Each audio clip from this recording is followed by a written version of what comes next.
The internet is freaking out. Did President Trump really die? One bruise, 0 public appearances for days, and the hashtag Trump is dead goes viral. This is how one mark on the president's hand turned into a panic and why the official explanation may not calm anyone down. It began with silence. Trump thrives on rallies, cameras, quick hits to the news cycle. Then he went quiet. No walk to the press line. No quick pool spray. No fresh video from the motorcade. In that vacuum, every rumor grew louder. Next came the photo. His right hand looked bruised. It was a dark mark that drew instant attention. Without clear communication, the smallest visual detail became fuel for the biggest rumor of the month. People shared the image and added their own stories. Each repost made the story feel bigger than the fact. Social media did the rest. On TikTok, the tag Trump is dead jumped into millions of views.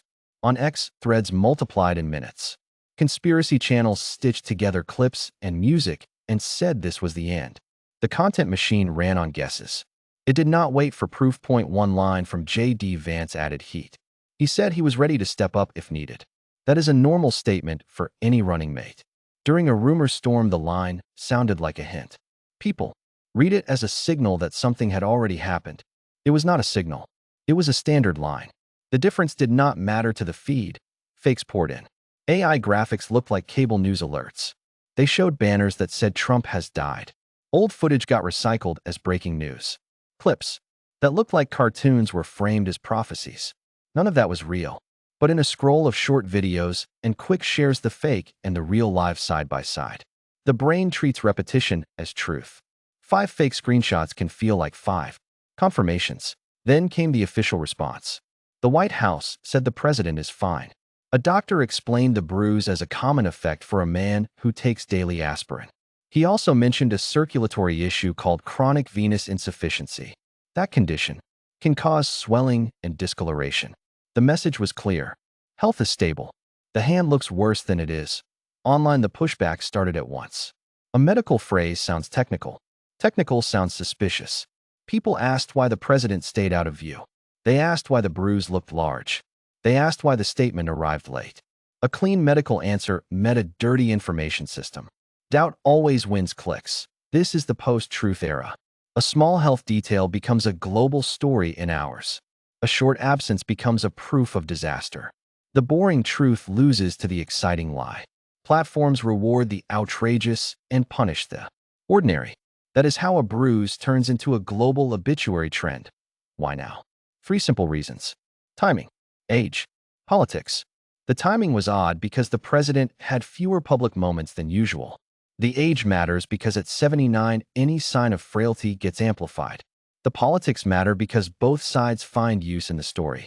Opponents treat the rumor as a guilty joke. Supporters treat it as an attack that must be crushed. Both sides share. Both sides argue. The algorithm counts engagement.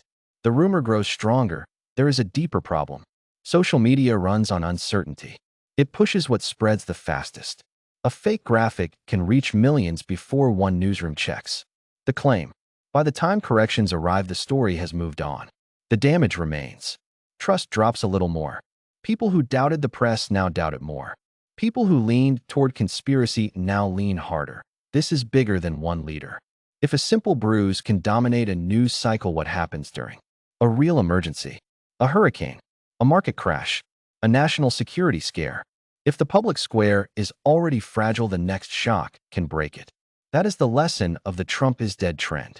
Perception can feel like reality even when perception comes from a meme. There is also a cultural angle. The United States is obsessed with the health of its leaders. Franklin Roosevelt hid wheelchairs. John Kennedy hid pain and treatment. Ronald Reagan faced questions about age. Joe Biden faced questions about stamina. The health of a president always becomes political. The scale of social media makes that obsession constant. One photo can drive 1,000 takes. Transparency is now a demand. But clarity is rare. Medical files are private. Security plans limit detail. Staff try to balance openness and protection. When information is delayed, the feed writes its own script. When information is technical, the feed writes a scarier one. That mismatch is the fuel for rumor fires.